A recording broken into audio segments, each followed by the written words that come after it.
நம்ம மாற்றம் என்று அடையணும் என்று நினைக்கக்கூடிய அந்த ஈமானிய உணர்வுடைய வேகத்தில் மிக முக்கியமாக நம்ம தெரிந்து கொள்ள வேண்டிய விஷயம் இந்த அதாவது இந்த விளைவுகளுடைய விஷயத்தில் ஒன்றை சொல்லிட்டு அடுத்ததுக்கு வர அது பிரதானமானது. அல்லாஹ் எல்லாவற்றிலும் சின்ன சின்ன சின்ன விளைவுகள், பாதிப்புகள், நலவுகள் என்று சொல்லப்படுது. அல்லாஹ் மொத்தமா என்ன சொல்லுவான் தெரியுமா? விளைவுகளை பத்தி சொல்ற நேரத்தில் இந்த உலகம் நிரந்தரம் இல்லை என்று அல்லாஹ் தஆலா சொல்லுவான். நம்ம படிக்கிறோம் குர்ஆன் வசனங்களை என்ன படிக்கிறோம்? ஹாலிதீன ஃபீஹா, அவர்கள் சொர்க்கத்தில் என்ன செய்வார்கள்? நிரந்தரமாக இருப்பார்கள், நிரந்தரமாக இருப்பார்கள், நிரந்தரமாக இருப்பார்கள், நிரந்தரமாக இருப்பார்கள் சொல்லப்படுது. இதுதான் ஒரு மூமின் எதுவும் கிடைக்காது விட்டால் மொத்தமாக சிந்திக்க வேண்டிய விஷயம் மட்டும்தான். என்ன காரணம் என்றால் இந்த உலகத்தில் எதுவுமே நிரந்தரம் இல்லை என்பது. உலகத்தில் சந்தோஷம் நிரந்தரம் தான் மிகப்பெரிய சந்தோஷம். எந்த ஒன்றாக இருந்தாலும் நிரந்தரமாக இருப்பதுதான் மிகப்பெரிய சந்தோஷம். ஒன்று போய்விடும் என்று உங்களுக்கு தெரிந்துவிட்டால் அதுல சந்தோஷம் நிலைக்காது. அந்த சந்தோஷத்துக்கு முயற்சி எடுக்க மாட்டோம். சாதாரணமாக அற்பமாக நினைச்சு பாருங்க. நம்ம இந்த நாட்டில் 30 வருஷம் 20 வருஷம் 40 வருஷம் இருக்கிறோம். யாருக்காவது ஒரு சின்ன ஆசை வந்திருக்கா இங்க ஒரு நிலம் வாங்கணும், இங்க ஒரு நிலத்தை வாங்கி நம்ம எப்படியாவது ஒரு வீட்டை கட்டிடும்? யாருக்கும் வரல. 40 வருஷம் இருக்கிறமே, இவ்வளவு காலம் இருந்து கூட நமக்கு இங்க ஒரு வீடு இல்லையே அப்படின்னு யாரா கவலைப்பட்டதை நீங்க கேட்டீங்களா? இல்ல. ஏன்னா அவனுக்கு இது நிரந்தரம் இல்லைன்னு தெரியும். இது நமக்கு இங்க நிரந்தரம் இல்லை அப்படி என்பது நமக்கு தெரியும். ஆனா ஊர்ல ஒரு வீடு கட்டலையா என்று கேட்டு கவலைப்பட்டவங்க இருக்கிறாங்க. காரணம் இதோட ஒப்பிட்டா அதான் நிரந்தரம். இதோடு ஒப்பிட்டால் அது நிரந்தரம் என்பதனாலதான். நீங்கள் நிறைய கோட்டை கொத்தளங்களை எல்லாம் கட்டுகிறீர்கள், நிரந்தரமாக வாழப் போகின்றவர்கள் போன்று. அங்க செய்யணும். எங்க? அங்க சரி. இங்க பார்த்தா ஏழை பணக்கார எல்லாரும் சமம். அங்க போனா தான் ஆள் யாருன்னு என்னது விளங்கும் என்கின்ற அளவில் நமது நிரந்தரம் என்ற பார்வை இருக்கும். இது மனிதனுடைய இயற்கை. ஆதம் அலைஹிஸ்ஸலாத்துக்கு அவ்வளவு பெரிய சொர்க்கத்தை கொடுத்த பிறகு சைத்தான் வணிகத்தை வச்சு தெரியுமா? இந்த சந்தோஷம் எல்லாம் ஓகே, நிரந்தரம் இல்லை. சைத்தான் சொன்ன உபதேசம் என்ன தெரியுமா? இந்த சந்தோஷம் எல்லாம் ஓகே தான், ஆனா நிரந்தரம் இல்லை. நிரந்தரம் வேணுமெண்டா இந்த மரத்தை சாப்பிடுங்க, இந்த மரத்தை நெருங்க. ஷஜரத்துல் ஹுல்த் வ முல்கின் லா யப்லா. இந்த நிரந்தரத்தை தரக்கூடிய இந்த மரத்தை நீங்கள் சாப்பிடுங்கள். நம்ம எல்லாம் அமல் செய்யறதுக்காக வேண்டிய நிரந்தர சொர்க்கத்துக்கு போனோம். அதுக்காக ஆதம் அலைஹிஸ்ஸலாம் என்ன செஞ்சாரு? அவரு இந்த பழத்தில் உள்ள ஆசையில வரல, நிரந்தரமா நின்றுலாம் என்றுதான் அவர் என்ன செஞ்சாரு? சாப்பிட்டாங்க. இப்லீஸுக்கு பாருங்க எப்படியான சிந்தனையை தரணும் என்பது தெரியும்.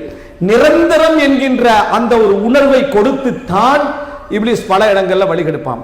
எனவே நீங்க எந்த ஒரு விஷயத்துல உங்களுக்கு விளைவுகளை பத்தி தெரியாதா, அடிக்கடி யோசிங்க நிரந்தரத்தை. ஃபஇன்னஹா துதக்கிருக்குமுல் ஆகிரா. ரசூலுல்லாஹ் மரணத்தை சொல்லி என்ன சொன்னாங்க? உங்களை மறுமை ஞாபகப்படுத்தும் சொன்னாங்க தெரியுமா? அது இதனால.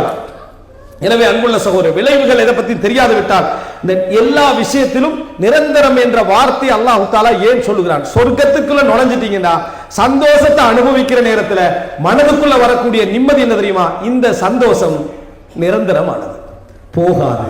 நீங்க எந்த சந்தோஷம் இருந்தாலும் முதலாவது வர கவலை என்ன மிஞ்சி போனா 5 வருஷம் அப்படி என்றத. ஒரு மொபைல் போன் எடுத்தாலும் மிஞ்சி போனா 4 வருஷம், ஒரு வண்டி எடுத்தாலும் 4 வருஷம் 5 வருஷம், இப்படியே தான் நம்ம என்ன செய்யறோம்? சொல்லிக்கிட்டே இருக்கிறோமே தவிர இந்த நிரந்தரமின்மை நம்ம சொல்லிக்கிட்டே இருக்கோம். எனவே நிரந்தரமின்மை என்பது ஒருவருக்கு சொல்லப்படுகின்ற உபதேசங்களில் மிக உச்சகட்டமான உபதேசம் என்பதை புரிந்து கொள்ள வேண்டும். இறுதியாக அன்புள்ள சகோதரர்களே, எப்பொழுதுமே ஷைத்தானுக்கு ஒரு பாதை இருக்கு, ஷைத்தானுக்கு ஒரு வழி இருக்கிறது. எல்லா விஷயத்திலும் ஷைத்தான் ஹபீர் பி இத்லாலில் இன்சான், மனிதனை வழிகெடுப்பதில் ஷைத்தான் மிகப்பெரிய ஞானி. அவன் எப்பொழுதும் நமக்கு அவகாசம் தந்துருவான். நீங்க நினைச்சிடக்கூடாது ஷைத்தான் நம்மளோட நெருங்கலை. ரமலான் ஆரம்பத்துல எல்லாம் ஷைத்தான் விலங்கிடப்பட்ட மாதிரி தான் எல்லாருமே இருக்கிறோம். அதான் விலங்கிடப்பட்டதை லைவா காண்ற மாதிரி. ஏன் முதலாம் நாள் 2ஆம் நாள் யாரையாவது ரமலான்ல நெருங்கேல்மா இப்லீஸ்? நெருங்கேல. ஏன்? குர்ஆனை ஓதி முடிச்சுட்டு தௌராத் இன்ஜீல்னு தேடிக்கின்ற அளவுல குர்ஆன் ஓதுறான். நம்ம தௌராத் இன்ஜீல்ல மாற்றப்பட்ட வேதங்கள் இருக்கா குர்ஆன் ஓதுறதுக்கு? அவ்வளவு ஃபாஸ்ட், அவ்வளவு வேகம் குர்ஆன் ஓதல. அப்படியே போற டைம்ல ஒரு ஜுசு மிஸ் ஆயிரும். கடைசியில நின்று இழுத்து 3 நாள் ஓதினா ஒரு ஜுசு மிஸ் ஆயிரும். இன்ஷா அல்லாஹ் நாளைக்கு 2ஐயும் சேர்த்து என்ன செய்யறோம்? ஓதுறோம். ஃபர்ஸ்ட் ஸ்டெப் இப்லீஸ் அன்றைக்கு விட்டவன் தான். சரியா? இன்ஷா அல்லாஹ் அடுத்த ரமலான் சிறப்பாக பயன்படுத்துகிறோம். இப்படிதான் நம்ம காலம் போயிட்டு இருக்குது. இதான் இப்லீஸ் சொல்லுது. நீங்க மிச்ச ஆர்வமாக்கிற டைம்ல இப்லீஸ் கொஞ்சம் ஒதுக்கமாயிப்பான். விளங்கிட்டா? முடியட்டும். என்ன இந்த ஆர்வம் முடியட்டும். அதான் ரசூல் ஸல்லல்லாஹு அலைஹி வஸல்லம் சொன்னா, ஒவ்வொரு அமலுக்கும் ஆர்வம் உண்டு, ஒவ்வொரு ஆர்வத்துக்கும் சோர்வு உண்டு. இந்த சோர்வு உங்களை தலாலத்துக்கு கொண்டு போகக்கூடாது, வழிகேட்டுக்கு கொண்டு போகக்கூடாது. இந்த நிலைமை வருது. இந்த நிலை நமக்கு வரக்கூடாது. இதை பல அறிஞர்கள் சொல்லி காட்டுறாங்க. முஹம்மது இப்னுல் முன்கதிர் ரஹிமஹுல்லாஹ் அவர்கள் சொல்கிறார்கள், காபத்து நஃப்ஸி ஹத்தா இஸ்தகாமத் 40 சன. நான் எனது நஃப்ஸோடு 40 வருடங்கள் போராடி இருக்கிறேன் அது நேராகுவதற்கு. அந்த நஃப்ஸ் நான் நினைச்ச மாதிரி நடப்பதற்கு எத்தனை வருஷம் போராட்டம்? 40 வருஷ போராட்டம். மொத்த 60 வருஷத்துல 40 வருஷத்துல தான் 40வது வயசுல தான் நமக்கு தெளிவு வந்தா 20 வருஷம் என்ன ஒரு வேலையை சைத்தான் செய்வானா இருக்கு. அதனால போராட்டத்தை கைவிடக் கூடாது, தோல்வி அடைந்தாலும் சரி. என்ற சைத்தான் நம்மளை விட போறதில்லை. அதனால முகாபதத்துன் நஃப்ஸ், போராட்டம் என்பது தொடர்ந்து இருக்க வேண்டும். முஹம்மது இப்னு முன்கதிர் மதீனாவுடைய மிக முக்கியமான என்ன, அதாவது மார்க்க அறிஞர்களிலும் இந்த உலகத்திலே வழிமார்கள் சொல்லுவேன் நேசர்கள் என்று நிறைய பேர் நம்பக்கூடிய, அல்லாஹ் உண்மையிலே அறிந்தவர். ஆனா உலகத்துல பார்க்க சில அடையாளங்கள் இருக்குது. அந்த மாதிரி மனிதர்கள் ஒருவராக கருதப்பட்ட ஒரு மனிதர் முஹம்மது இப்னு முன்கதிர் ரஹிமஹுல்லாஹ். அவர் சொல்றாரு, காபத்து நஃப்ஸி 40 சன ஹத்தா இஸ்தகாமத், நேராகுவதற்கு 40 வருடம். முவர்ரிக் அல்-இஜ்லி ரஹிமஹுல்லாஹ் அவர்கள் சொல்லுகிறார்கள், எப்படி என்று சொன்னா, நான் இவர் 2ஆம் நூற்றாண்டை சேர்ந்த ஒரு அறிஞர் தாபியீன். முவர்ரிக் அல்-இஜ்லி ரஹிமஹுல்லாஹ் சொல்கிறார்கள், அதாவது அம்ருல்லி எனக்கு கான அம்ருல்லி குன்து ஃபீ தலபிஹி 20 சனா, எனக்கு ஒரு விஷயம் 20 வருஷமான முயற்சி எடுத்துக்கொண்டே இருக்கிறேன், இந்த வரைக்கும் முழுமையாக நான் என்ன செய்யல, அதுல வெற்றி பெறவில்லைன்னு முவர்ரிக் அல்-இஜ்லி ரஹிமஹுல்லாஹ் சொல்றாங்க. என்ன என்று கேட்டதற்கு அஸ்ஸம்து அம்மா லா யானினி, எனக்கு சம்பந்தம் இல்லாத விஷயத்துல மௌனமாக இருப்பதற்கு, எனக்கு சம்பந்தம் இல்லாத விஷயத்துல மௌனமாக இருப்பதற்கு எத்தனை வருஷமா நான் முயற்சி எடுக்கிறேன்? 20 வருஷமா முயற்சி எடுக்கிறேன். இப்ப நீ உங்களுக்கு எல்லாம் நினைவு, நம்மளும் அப்ப 20-25 வருஷம் இப்படி முயற்சி எடுக்கத்தானே செய்யறோம். முவர்ரிக் அல்-இஜ்லி முஹம்மது இப்னு முன்கதிர் மாதிரி தான் நம்ம எல்லாம் இருக்கிறோம். வந்து சைத்தான் அதிலே வந்துருவான். இப்லீஸ் கூட்டிட்டு போற பாரம் சாதாரணமானது.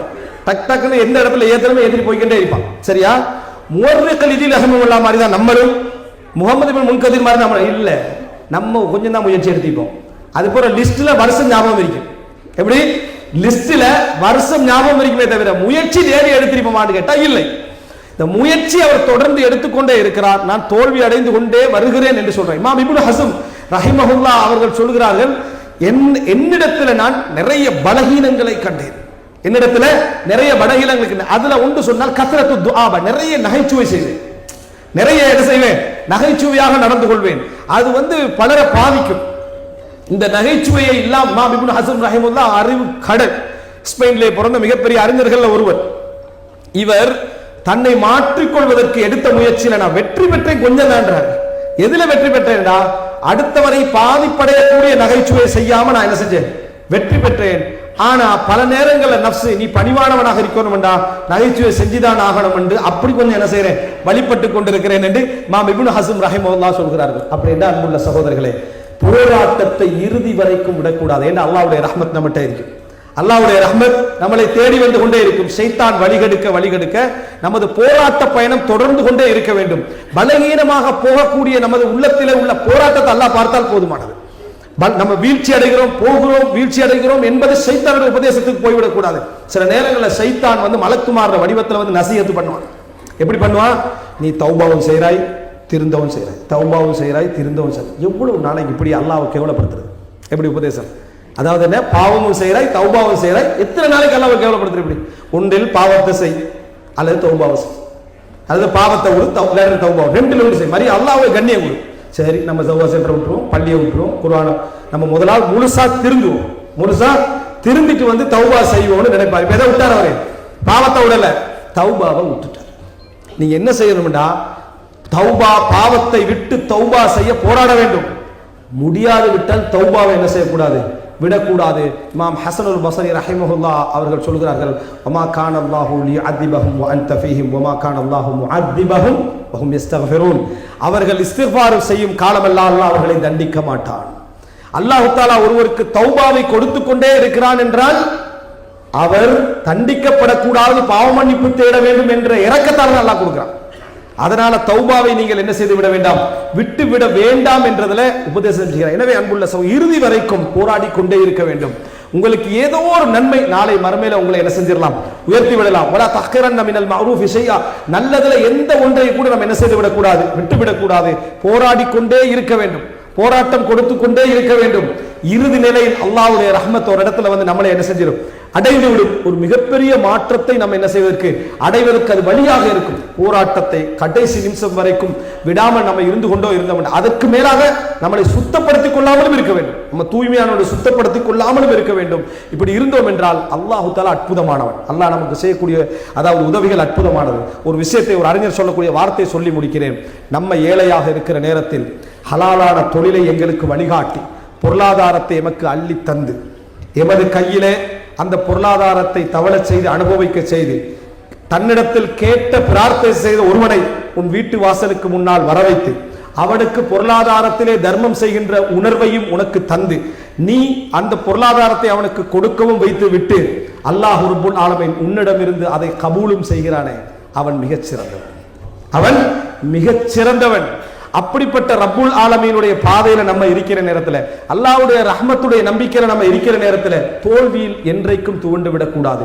இதான் இமாம் ஷாஃபி ரஹிமஹுல்லாஹ் சொல்கிறார்கள், நான் அல்லாஹ்வுக்கு நன்றி செலுத்துகிறேன் என்றால் அதற்கு ஒரு முறை நன்றி செலுத்த வேண்டும் நான், காரணம் அந்த உணர்வை தந்ததற்காக என்று இமாம் ஷாஃபி ரஹிமஹுல்லாஹ் சொல்கிறார்கள். எனவே அன்புள்ள சகோதரர்களே, இந்த விஷயங்களை எல்லாம் நாம் வாழ்க்கையில புரிந்து மாற்றங்கள் என்ற பயணத்தில் மிக பிரதானமானது நல்லது. நல்லவர்கள் நல்ல மஜ்லிஸ்களில் எம்மை நம்ம விஷயம் விளங்கினோமோ இல்லையோ நம்ம அந்த இடத்துல நம்மளை பழக்கப்படுத்திக் கொள்வது அதாவது நம்மளை வளமைப்படுத்திக் கொள்வது மிக முக்கியமானது. இரண்டாவது கேட்க பழகுதல். அது உயர்ந்தவர்களாக இருக்கலாம், நம்ம பெரிய உயர்வாக கருதாதவர்களாக இருக்கலாம், அறிவில்லை என்று நினைக்கக்கூடியவர்களாக இருக்கலாம், மார்க்க உரைகளாக இருக்கலாம். கேட்டு பழகுதல் ஒரு சிறப்பான பண்பு. மூன்றாவது 3 விஷயங்களை நிறைய யோசித்தல், விளைவுகளை யோசித்தல், பாதிப்புகளை யோசித்தல், நலவுகளை யோசித்தல், அவைகளுக்கான உபதேசங்கள், இவைகள் எல்லாவற்றையும் நம்ம யோசித்தல். அதிலே மிக பிரதானமானது எதுவும் நிரந்தரம் இல்லை என்கின்ற ஒரு உபதேசம்.